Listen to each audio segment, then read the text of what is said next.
আজৰি সময়ত অৱসাদ দূৰ কৰাৰ বাবে আপুনি কি কৰে? আপুনি হয়তো গান শুনে, ফুৰিবলৈ যায়, নাইবা আপোনাৰ হাতত থকা মোবাইল ফোনটো চাই থাকে। কিন্তু আপুনি ভাবেনে যে আপুনি আপোনাৰ আজৰি সময়খিনি কোনো ভাল লগা কাম কৰি ঘৰত বহি উপাৰ্জন কৰিব পাৰে অথবা উপাৰ্জনৰ এটা নতুন পথ মুকলি কৰিব পাৰে? আজৰি সময়খিনিত ঘৰতে কাম কৰি অধিক উপাৰ্জন কেনেদৰে কৰিব পাৰি সেই সন্দৰ্ভত আজি লৈ আহিছো এক বিশেষ প্ৰতিবেদন। গ্ৰামাঞ্চলৰ কৃষকসকলৰ প্ৰত্যেকৰে ঘৰতে তামোল গছ, নেমু গছ, পাণ গছ আদি প্ৰায়েই থাকে। যিসকল কৃষকৰ বাৰীত তামোল গছ আছে সেইসকল কৃষকে ঘৰতে তামোলৰ পুলি উৎপাদন কৰিব পাৰে। কৃষকসকলে পৰম্পৰাগতভাৱে তামোলৰ পুলি কেনেকৈ প্ৰস্তুত কৰিব লাগে সেই বিষয়ে জানে, কিন্তু আধুনিক পদ্ধতিৰে ব্যৱসায়িক উদ্দেশ্যলৈ তামোলৰ পুলি কেনেকৈ উৎপাদন কৰিব লাগে সেই বিষয়ে বহুতেই নাজানে। সেই বিষয়ে অভিজ্ঞ ব্যক্তি বা জিলা কৃষি বিজ্ঞান কেন্দ্ৰত গৈ প্ৰশিক্ষণ গ্ৰহণ কৰিব পাৰে। একেদৰে নেমু গছৰ পৰাও পুলি উৎপাদন কৰিব পাৰে কৃষকসকলে। কৃষকসকলে এজোপা নেমুৰ পৰাই 200 পৰা 300টা পুলি উৎপাদন কৰিব পাৰে।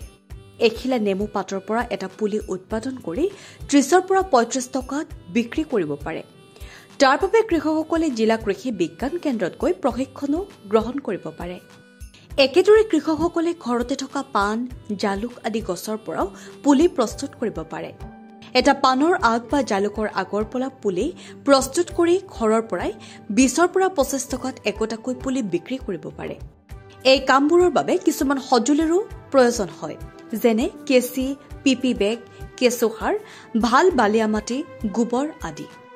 এইবোৰৰ উপৰিও বিজ্ঞানসন্মত আৰু আগতীয়াকৈ কোনো বতৰৰ ৰবি বা খাৰিফ শস্য কিছুমান পুলি প্ৰস্তুত কৰিবও পাৰে, যেনে অমিতা, জলকীয়া, লাই পুলি, বেঙেনা, কবি, কেৰেলা আদিৰ পুলি। কম টকা খৰচ কৰি এনে পুলিবোৰ ভাল দামত বিক্ৰী কৰিব পাৰে। কিন্তু এই কামবোৰ কৰিব পাৰে লগতে প্ৰশিক্ষণৰ অত্যন্ত প্ৰয়োজন। এই প্ৰশিক্ষণ পাব পৰা অত্যন্ত সুবিধাজনক স্থান হ'ল জিলা কৃষি বিজ্ঞান কেন্দ্ৰসমূহ। কৃষকসকলক এই জিলা কৃষি বিজ্ঞান কেন্দ্ৰসমূহে বিনামূলীয়াকৈ প্ৰশিক্ষণ প্ৰদান কৰে। 2-3টা দিনৰ প্ৰশিক্ষণ গ্ৰহণ কৰি আপোনালোকে ঘৰতে আজৰি সময়খিনিত কাম কৰি এটা ভাল উপাৰ্জন কৰিব পাৰে।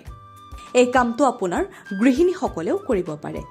ঘৰুৱা কামখিনি সমাপন কৰি আজৰি সময়খিনিত কাম কৰি 2 পইচা অৰ্জন কৰিব পাৰে।